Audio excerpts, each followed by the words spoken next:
एक बार राजा अकबर व बीरबल दरबार में बैठे कुछ अहम मामलों पर चर्चा कर रहे थे। तभी बीरबल ने अकबर से कहा, मुझे लगता है कि ज्यादातर पुरुष जोरू के गुलाम होते हैं और अपनी पत्नियों से डर कर रहते हैं। बीरबल की यह बात राजा को बिल्कुल भी पसंद नहीं आई। उन्होंने इस बात का विरोध किया।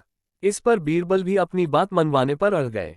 उन्होंने राजा से कहा कि वे अपनी बात को सिद्ध कर सकते हैं, मगर इसके लिए राजा को प्रजा के बीच एक आदेश जारी करवाना होगा। वह आदेश ये था कि जिस पुरुष के अपनी पत्नी से डरने की बात सामने आएगी, उसे दरबार में एक मुर्गी जमा करानी होगी। राजा बीरबल की इस बात पर तैयार हो गए।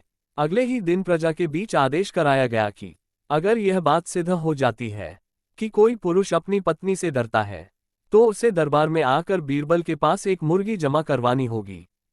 फिर क्या था, देखते ही देखते बीरबल के पास ढेरों मुर्गियां इकट्ठा हो गईं और सैकड़ों मुर्गियां महल के बगीचे में घूमने लगीं। अब बीरबल राजा के पास पहुंचे और बोले, महाराज, महल में इतनी मुर्गियां इकट्ठा हो गई हैं कि आप एक मुर्गी खाना खोल सकते हैं, इसलिए अब आप इस आदेश को वापस ले सकते हैं। मगर महाराज ने इस बात को गंभीरता से नहीं लिया और महल में मुर्गियों की संख्या धीरे धीरे और भी ज्यादा बढ़ने लगी। इतनी अधिक मुर्गियां महल में जमा हो जाने के बाद भी जब राजा अकबर बीरबल की बात से सहमत नहीं हुए, तो बीरबल ने अपनी बात सिद्ध करने के लिए एक नया उपाय निकाला।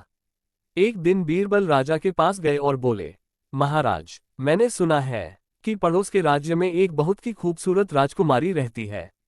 अगर आप चाहें तो क्या मैं आपका रिश्ता वहां पक्का कराऊं? ये सुनते ही राजा चौंक उठे और बोले, बीरबल, तुम ये कैसी बातें कर रहे हो? महल में पहले से ही 2 महारानियां मौजूद हैं।